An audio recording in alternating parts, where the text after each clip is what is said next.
Mr. Christensen? Mr. Christensen's absent. Mr. Heflin, Here. Ms. Bennett absent. Mr. Watkins, Here. Ms. Pena absent. Mr. James, Here. Mr. Davis, Here. We have a We have a quorum. quorum. And for the pledge, please. I pledge allegiance to the flag of the United States of America and to the republic for which it stands, one nation, under God, indivisible, with liberty and justice for all. I salute the The flag flag of the state of New Mexico is the symbol of our perfect friendship among united cultures. First item on the agenda is the approval of minutes. I'll need a motion to approve or deny. I'll make the motion to approve the minutes from the last meeting. Second. Motion and a second on the floor. All in favor, say by saying aye. Aye. Aye. Okay.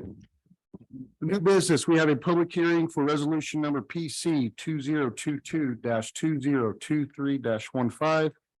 A resolution approving the variance at 117 Colorado Drive to allow a carport that won't meet the 20-foot setback or the 6-foot distance from the building, submitted by Ann Beck. I will need action to go into a public hearing, please. So moved. Second. Roll call vote. Mr. Heflin, Yes. Mr. Watkins, Yes. Mr. James, Yes. Mr. Davis. Yes. We're now in public hearing. Kelly. Would you like to speak for anything? You have to get sworn in and go over there. Or she'll swear you in real quick when you get up there.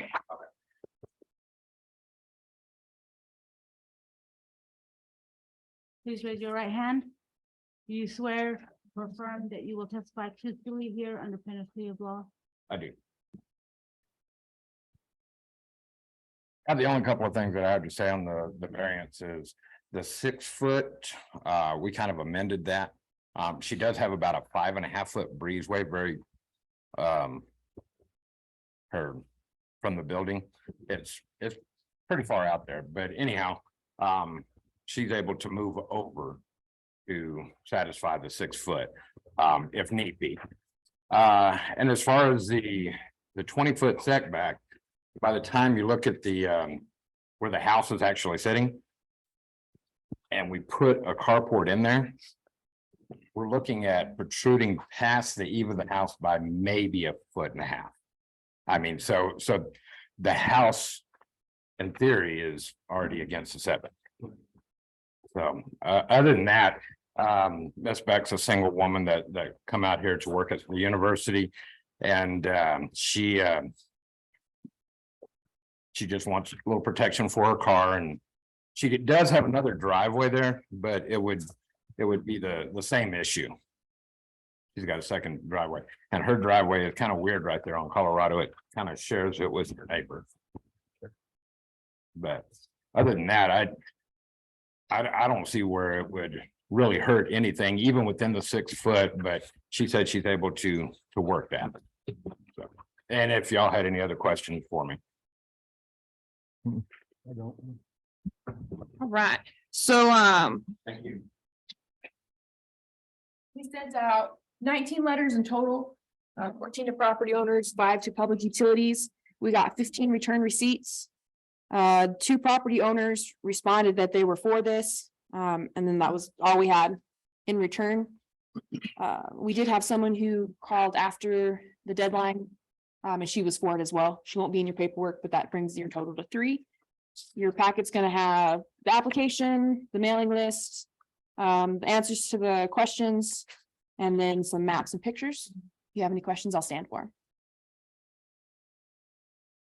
And we did talk about, Kelly, the new ordinance. This would actually have passed if the ordinance was in place. Yes, so the new ordinance will, which is the public hearings for now, if you guys are super for it against it, public hearings coming up.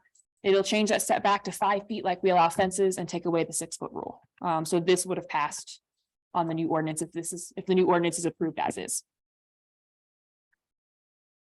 Any questions from Kelly? Staff, anything? Okay, need a motion to go out of public hearing, please. So moved. Second. Got a motion in a second. Do a roll call vote. Mr. Heflin, Yes. Mr. Watkins, Yes. Mr. James, Yes. Mr. Davis, Yes.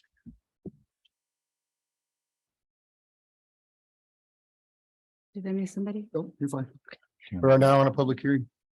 Okay. Make a motion to, Yeah, motion to approve. I'll make a motion that we approve this variance. Second. Mr. Heflin, Yes. Mr. Watkins, Yes. Mr. James. Yes. Mr. Davis. Yes. The variance is approved.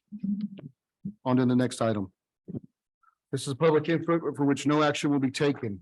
Matter not known about or which could have not been reasonably foreseen prior to the posting of this agenda.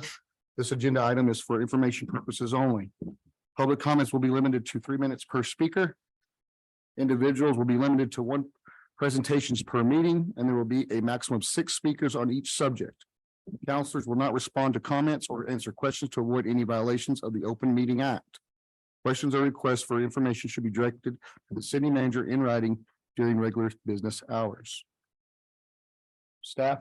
The only thing I've got to say, as Chad pointed out, city council has changed from meeting the first and the third Tuesday to the second and the fourth. Since we meet the fourth Monday, starting 2023, I was going to see if you guys wanted to start meeting on the third, or if you'd like to keep it on the fourth. If it meets to the third, technically applications would probably be able to take it that following week.